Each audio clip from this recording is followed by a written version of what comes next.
بسم اللہ الرحمن الرحیم۔ السلام علیکم دوستو، سیرت النبوی کی ایک نئی ویڈیو کے ساتھ حاضر ہیں۔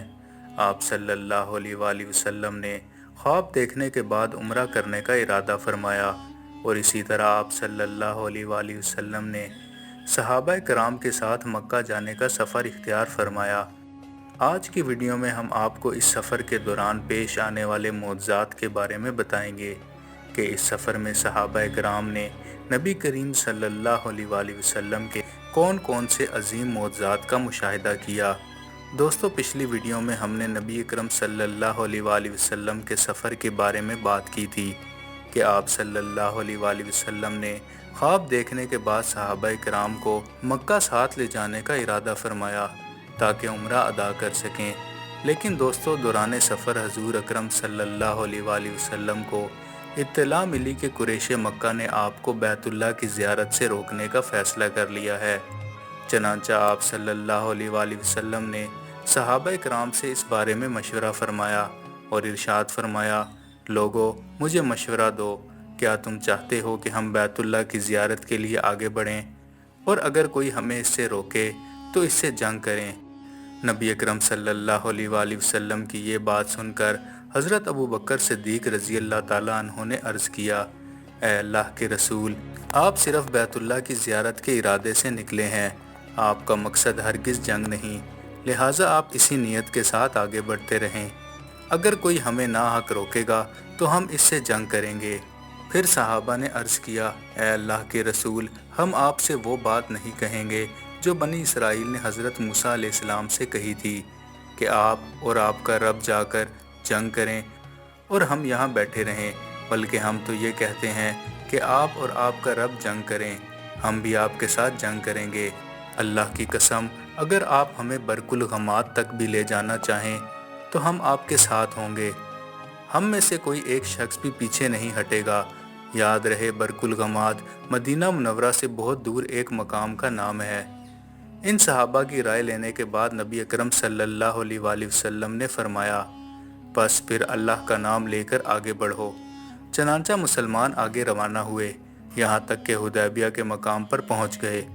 اس جگہ نبی اکرم صلی اللہ علیہ وآلہ وسلم کی اونٹنی خود بخود بیٹھ گئی۔ لوگوں نے اسے اٹھانے کی کوشش کی مگر وہ نہ اٹھی۔ لوگوں نے کہا، شاید اونٹنی تھک گئی ہے۔ اس پر نبی اکرم صلی اللہ علیہ وآلہ وسلم نے فرمایا، یہ نہ تو تھکی ہے اور نہ ہی اس کی عادت ہے، بلکہ اسے اس کی ذات نے روک لیا ہے، جس نے ابرہہ کے لشکر کو مکہ میں داخل ہونے سے روکا تھا۔ اس کا مطلب یہ تھا کہ اونٹنی خود نہیں رکی بلکہ اللہ کے حکم سے رکی تھی۔ حضور اکرم صلی اللہ علیہ وآلہ وسلم نے اسی مقام پر قیام کا حکم فرمایا۔ اس پر صحابہ نے عرض کیا، یا رسول اللہ، یہاں پانی موجود نہیں ہے۔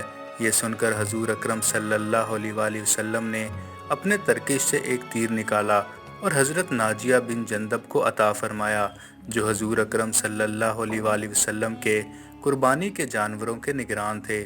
حضور اکرم صلی اللہ علیہ وآلہ وسلم نے حکم فرمایا کہ اس تیر کو ایک کنویں میں گاڑ دو۔ چنانچہ وہ تیر اس کنویں میں گاڑ دیا گیا جس میں تھوڑا سا پانی موجود تھا۔ فوراً ہی اس کنویں سے میٹھے پانی کا چشمہ ابلنے لگا، یہاں تک کہ تمام لوگوں نے پانی پی لیا اور جانوروں کو بھی پانی پلایا گیا۔ پھر تمام جانور اسی کنویں کے گرد بیٹھ گئے۔ دوستو، وہ تیر کنویں میں لگا رہا اور اس میں پانی ابلتا رہا۔ کہا جاتا ہے کہ کنویں سے پانی نکلنے کی خبر جب قریش تک پہنچی تو وہ کہنے لگے کہ محمد نے یہ کیسا کرشمہ دکھایا ہے۔ چنانچہ وہ وہاں گئے اور اس کنویں کو دیکھا تو کنویں میں لگے تیر کی جڑ سے پانی نکل رہا تھا۔ یہ منظر دیکھ کر ابو سفیان اور اس کے ساتھی کہنے لگے، ہم نے اس جیسا واقعہ کبھی نہیں دیکھا، یہ محمد کا نعوذ باللہ ایک چھوٹا سا جادو ہے۔ دوستو، یاد رکھیں کہ انبیاء اور رسل کی نبوت اور رسالت کی دلیلوں کو معجزات کہا جاتا ہے۔ اللہ تعالیٰ نے ہر نبی کو اس کی نبوت اور رسالت کے ثبوت کے طور پر معجزات عطا فرمائے تاکہ انبیاء اور رسل ان معجزات کو لوگوں کے سامنے پیش کر کے اپنی نبوت کا ثبوت دیں۔ نبی اکرم صلی اللہ علیہ وآلہ وسلم سے پہلے جتنے بھی انبیاء اور رسول آئے وہ سب ایک خاص قوم کی طرف مبعوث کیے گئے اور انہوں نے اپنی قوم کو سیدھا راستہ دکھانے کے لیے معجزات ظاہر کیے۔ اللہ تعالیٰ نے کسی نبی کو ایک معجزہ عطا فرمایا، کسی کو دو، اور کسی کو زیادہ معجزات عطا کیے۔ حضرت موسیٰ علیہ السلام معجزات لے کر آئے، حضرت عیسیٰ علیہ السلام بھی معجزات لے کر آئے، مگر ہمارے نبی کریم صلی اللہ علیہ وآلہ وسلم سراپا معجزہ بن کر آئے۔ اگر رسول اللہ صلی اللہ علیہ وآلہ وسلم کا دیکھنا معجزہ ہے، آپ صلی اللہ علیہ وآلہ وسلم کا بولنا معجزہ ہے، آپ صلی اللہ علیہ وآلہ وسلم کا بیٹھنا معجزہ ہے، آپ صلی اللہ علیہ وآلہ وسلم کا اٹھنا، آپ کی صفات، آپ صلی اللہ علیہ وآلہ وسلم کی ہر ادا معجزہ ہے۔